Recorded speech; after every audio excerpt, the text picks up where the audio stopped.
અહીંયા આપણે 3 ફિલ્મોના કલેક્શનની વાત કરવાની છે. મોમ તને નહીં સમજાય એનું 5 દિવસનું કલેક્શન છે. કાશી રાઘવનું 13 દિવસનું છે અને વિક્ટર 303નું પણ 13 દિવસનું કલેક્શન છે. કલેક્શન હું તમને કહું ને એની પહેલાં હું એક કમેન્ટ વિશે તમને જણાવવા માંગુ છું. એક ભાઈની કમેન્ટ એવી હતી કે ભાઈ મારે આ કાશી રાઘવ ફિલ્મ જોવા જાવી હતી, પણ એનો 11:55નો શો હતો. એટલે મારા ફેમિલી મેમ્બર્સ ફ્રી નહોતા, એટલે ફિલ્મ મારે એકલાને જઈને જોવી પડી. એટલે 11:55નો શો હતો, એટલે સીધી જ વાત છે કે ફેમિલી મેમ્બર ફ્રી ન હોય, રસોઈનો ટાઈમ હોય, ખાવા પીવાનો સમય હોય. એટલે આ ઇસ્યુ છે ને જે શો વાળો, એ તો હું ઘણા સમયથી કહું છું. અત્યારે મને જે આખો સીન દેખાય છે ને જે સામે, એ હું તમને કહું તો કેવો છે ખબર? મેકર્સ એવું કહે છે કે ભાઈ અમે ફિલ્મ બનાવી નાખી, થિયેટરવાળા એવું કહે છે કે ભાઈ અમે અમારી અનુકૂળતા પ્રમાણે શો આપશું, અને એ લોકો એની અનુકૂળતા પ્રમાણે શો આપી દે છે, ખાલી કહેવા માટે કે ભાઈ અમારા થિયેટરમાં ગુજરાતી ફિલ્મો હાલે છે. શો એ પ્રકારના આપે કે જ્યારે પબ્લિક નવરી ન હોય, કારણ કે બીજી જે ફિલ્મો હાલતી હોય ને એને સારા એવા શો આપવા પડે. પણ ગુજરાતીમાં તો કેવું કે કોઈનું પ્રેશર નહીં અને મજા આવે એ પ્રકારનો શો આપી દેવાનો, પછી ભલે ને ગમે એવી ફિલ્મ હોય. એટલે બધું સેટિંગ પબ્લિકે કરવાનું.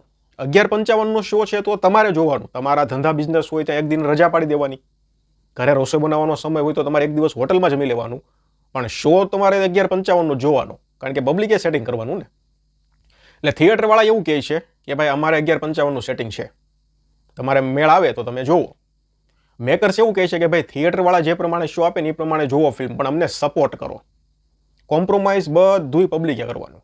આ ચિત્ર આવું આખું મને અત્યારે દેખાઈ રહ્યું છે. હવે એ 11:55નો જે શો હતો, એ શો 9 વાગ્યાનો સાંજનો હોત તો જે 11:55 એ ભાઈ ફિલ્મ જોવા એકલા ગયા, એની ફેમિલી લઈને સાંજે નો જ જોવા. 3 ટિકિટ એ શો વધારે નો વેચાત. કોને ફાયદો થાત? એ ભાઈને ફાયદો થાત, એ ભાઈના પરિવારને ફાયદો થાત. પણ નહીં, થિયેટરવાળા એની રીતે શો મૂકે, મેકર્સો એની રીતે ફિલ્મ બનાવીને છૂટા, બધે એટલે બધું જે કાંઈ જોવું હોય, સપોર્ટ કરવો હોય, બધું પબ્લિક ઉપર. તો આ રીતનું આખું હાલે છે. કાશી રાઘવનું છે ને 12 દિવસનું કલેક્શન, 12 દિવસનું 77 લાખ નેટ થઈ ગયું છે. વિક્ટરનું 12 દિવસનું 35 લાખ નેટ થઈ ગયું છે. અને મોમ તને નહીં સમજાયનું 1,24 લાખ નેટ થઈ ગયું છે 5 દિવસનું કલેક્શન. હવે આ મોમ તને નહીં સમજાય જે ફિલ્મ છે ને એ લગભગ ઓલમોસ્ટ હિટ થઈ ગઈ એવું માની લો ને. 9 અને તાજું ઉદાહરણ છે આ મોમ તને નહીં સમજાયનું.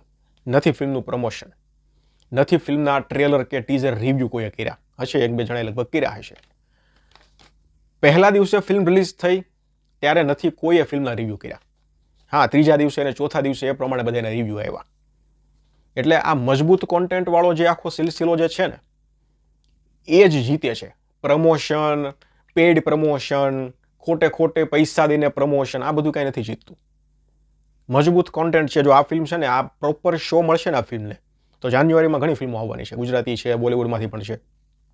પ્રોપર શો જો આ ફિલ્મને મળી રહેશે ને, તો આ ફિલ્મ હોહરવી નીકળી જાય એમ કહી શકાય. કારણ કે કોઈ હલાવી નહીં શકે આ ફિલ્મને, કારણ કે આનો કોન્ટેન્ટ મજબૂત છે, લોકોને પસંદ આવે છે. લોકોને પસંદ આવે એ કોન્ટેન્ટ મજબૂત, આ સીધી વાત કહું તમને. એટલે લોકો ફિલ્મને સપોર્ટ કરે છે.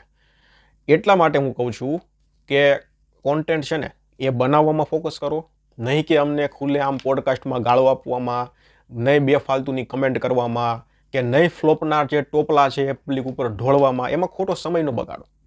કોન્ટેન્ટ મજબૂત મંડો બનાવવા, એટલે અમારા મોઢાઈ બંધ થઈ જશે અને પબ્લિક તમે સપોર્ટ નથી કરતી આવી કોમેન્ટો પણ તમારે નહીં કરવી પડે, અને બધાએ હસતા રમતા તમે ફિલ્મ બનાવજો, અમે ફિલ્મ જોઈશું, અમે ફિલ્મના વખાણ કરશું, પબ્લિક જોવા જશે, તમે પૈસા કમાશો. આ ચક્ર આખું ફરતું રહેશે. પણ તમે ગાળો આપવામાં ફોકસ કરો છો, દોષના ટોપલા પબ્લિક ઉપર ઢોળવામાં ફોકસ કરો છો, અમને સપોર્ટ નથી મળતો અને અમારી ફિલ્મને સપોર્ટ નથી મળતો, અને એમાં બધો ટાઈમ બધા પોતપોતાનો બગાડે છે. એટલે આ વસ્તુ છે. આ 3 દિવસનો કલેક્શનનો રિપોર્ટ મેં તમને આપી દીધો. ધન્યવાદ.